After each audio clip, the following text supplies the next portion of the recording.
भाई जो गुरु बचन पे डट गे, कट गे फंद 84 के, कट गे फंद 84 के। परमेश्वर कबीर जी की वाणी तथा संत गरीबदास जी की वाणी का यथार्थ अनुवाद तत्वदर्शी संत ही कर सकता है। और वो तत्वदर्शी संत सतगुरु रामपाल जी परमेश्वर जी हैं, जिन्होंने यथार्थ अनुवाद कर दिया है। और तत्वदर्शी संत की भूमिका केवल कबीर परमात्मा स्वयं ही निभाता है, दूसरा कोई निभा ही नहीं सकता। इसलिए वर्तमान में कबीर परमेश्वर सतगुरु रामपाल जी के रूप में प्रकट हैं। इसलिए भाई और बहनों, अब हमने नादानी छोड़कर इस कबीर जी की कागज की समझे जाने वाली काल्पनिक फोटो को पूजना, अपने घर में रखना, इसका प्रगट दिवस मनाना, इसके आगे दंडवत करना, त्यागना होगा।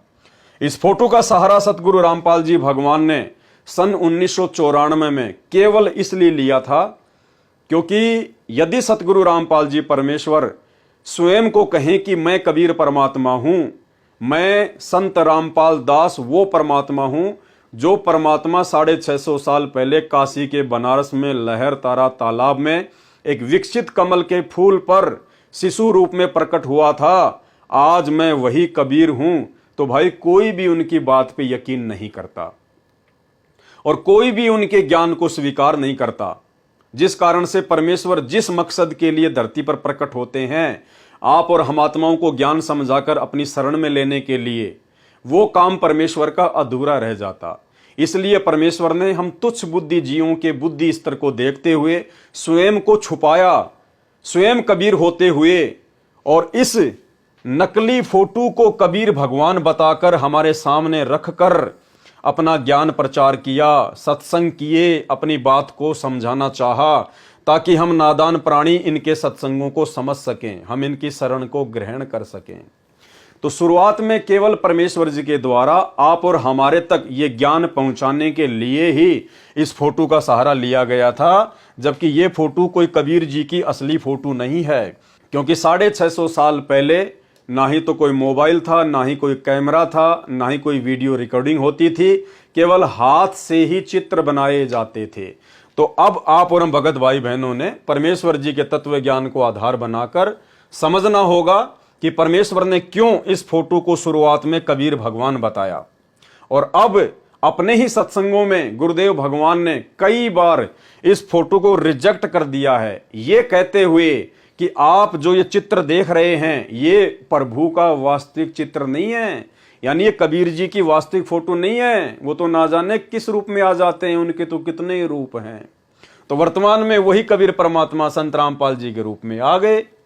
और भी बहुत सारे सत्संगों में गुरुदेव ने इस फोटो को रिजेक्ट किया है और परमेश्वर ने कहा है कि ये जो फोटो है ये तो हाथ से बनाया हुआ चित्र है, ये तो काल्पनिक है, ये तो इमेजिन है, ये तो हमारे द्वारा सोचकर बनाया गया एक चित्र है कि कबीर जी ऐसे रहे होंगे।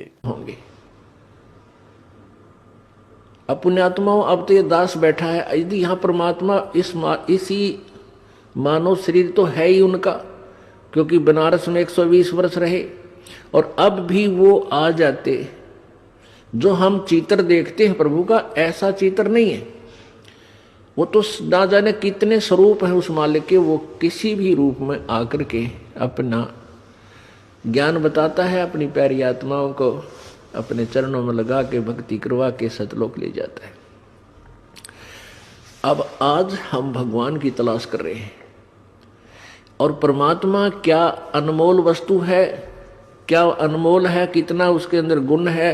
यदि आज हमें वो मिल जाए, आपके सामने आ जाए, तो आपकी क्या स्थिति होगी। एक बार सोचना, जो भक्त आत्माएं हैं गहराई से सोचे। अब जैसे भूखे को भोजन सामने मिल जाए और निर्धन को सामने धन की थैली नजर आवे, तो कैसी तड़फ होगी उसकी। प्यासे को पानी मिल जावे तो कैसी श्रद्धा करेगा, टूट कर पड़ेगा उसके ऊपर। धन है तो ठाकर सीने का न्यू देख कर भाग लेगा, छुपा जो कि तो इसने कोई देख ना ले। और सामने भोजन है तो ऐसी सब टूट के पड़ जाएगा, फटाफट खाएगा, अपनी जान बचाएगा। ऐसे ही हमें जब परमात्मा आज मिल जाए, आपके सामने आ जाए, क्योंकि हम उसी की तलाश में तो भटक रहे हैं, तो आपकी कैसी श्रद्धा होगी ये आप अपने अपने स्तर से सोच सकते हैं। अब वो भगवान यहां आ जाए, अरदास के स्थान पर बैठकर सत्संग करने लग जाए, क्योंकि ज्ञान तो देना ही पड़ेगा। इसी प्रकार परमेश्वर कबीर जी की वाणी तथा संत गरीबदास जी की वाणी का यथार्थ अनुवाद तत्वदर्शी संत ही कर सकता है। इस भक्ति बोध का हिंदी अनुवाद किया जाएगा, क्योंकि वर्तमान में सभी बच्चे हिंदी तथा अंग्रेजी भाषी हो गए हैं। आने वाले समय में संतों की वाणी को अधिकतर क्षेत्रीय भाषा में बोली गई है। इसको यथार्थ रूप में जानना बहुत कठिन हो जाएगा। अनुवाद कर्ता यानी सतगुरु रामपाल जी परमेश्वर दोनों जुबानों का अनुभव रखता है, यानी हिंदी और अंग्रेजी दोनों भाषा जानते हैं। जबकि जानने को तो भाई और बहनों, इस संसार को तो छोड़िए, इस 21 ब्रह्मांड में जितनी भी भाषाएं हैं, जितनी भी बोलियां हैं, चाहे वो देवलोक की हों, चाहे पृथ्वी लोक की हों, अकेले इस पृथ्वी पर 3000 से ज्यादा भाषाएं बोली जाती हैं। इसके अलावा और भी कितने ब्रह्मांड हैं जहां पर यक्ष, गंधर्व, किन्नर, देवता रहते हैं, उनकी भी अपनी अपनी भाषाएं हैं। तो जानने को तो ये परमेश्वर सतगुरु रामपाल जी इस ब्रह्मांड की समस्त भाषाओं को जानते हैं। जितने भी 84 लाख प्रकार की योनियों में जीव जंतु हैं, परमेश्वर उनकी भाषा को भी जानते हैं। खाली 2 भाषाएं नहीं, ये परमेश्वर इस पूरे ब्रह्मांड की सर्व भाषाओं का जानकार है। लेकिन यहां गुरुदेव भगवान जो भूमिका वर्तमान में अदा कर रहे हैं एक तत्वदर्शी संत की, तो उसके अकॉर्डिंग परमेश्वर जी ने अपने आप को एक आम व्यक्ति की श्रेणी में रखते हुए ये बात लिखी है कि अनुवादकर्ता दोनों जुबानों का अनुभव रखता है। वर्तमान में विश्व में एकमात्र तत्वदर्शी संत है, यानी पूरे विश्व में सतगुरु रामपाल जी ही एकमात्र तत्वदर्शी संत हैं। अनुवादकर्ता का जन्म दिनांक 8 सितंबर 1951 में हुआ था। इस कारण से आज सन 2013 में अनुवाद करने जा रहा हूं, यानी सन 2013 में ही सतगुरु रामपाल जी परमेश्वर जी ने इस पुस्तक का अनुवाद कर दिया था। तो सर्व क्षेत्रीय भाषा के शब्द जो अमृतवाणी में हैं, उनके अर्थ अच्छी तरह जानता हूं। फिर भी अनुवाद में कोई त्रुटि रह जाए तो क्षमा चाहूंगा, वैसे त्रुटि की तो गुंजाइश ही नहीं है। परमेश्वर कह रहे हैं कि फिर भी अनुवाद में कोई त्रुटि रह जाए तो क्षमा चाहूंगा। ये तो देखो परमेश्वर हैं, कुछ भी कह सकते हैं ये जिस भूमिका में हैं। बाकी आप और हमने परमात्मा से प्रार्थना करनी चाहिए कि परमेश्वर आपके द्वारा किए गए अनुवाद को समझने में यदि हमारे से कोई त्रुटि रह जाए तो परमेश्वर हम क्षमा प्रार्थी हैं। हे परमेश्वर, हमें सद्बुद्धि दो परमात्मा, हमारा ज्ञान योग खोलो परमात्मा, इस सूक्ष्म ज्ञान को परमेश्वर आप हमें समझाने की दया बख्शो। परमेश्वर से त्रुटि नहीं होती है, हम तुच्छ बुद्धि जीव हैं, हमारे अंदर त्रुटियां ही त्रुटियां हैं।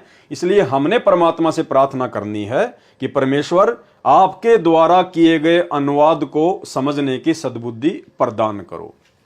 संत रामपाल जी महाराज, लेखक और अनुवाद। जो गुरु बचन पे डट गे, कट गे फंद 84 के, कट गे फंद 84 के, कट गे फंद 84 के।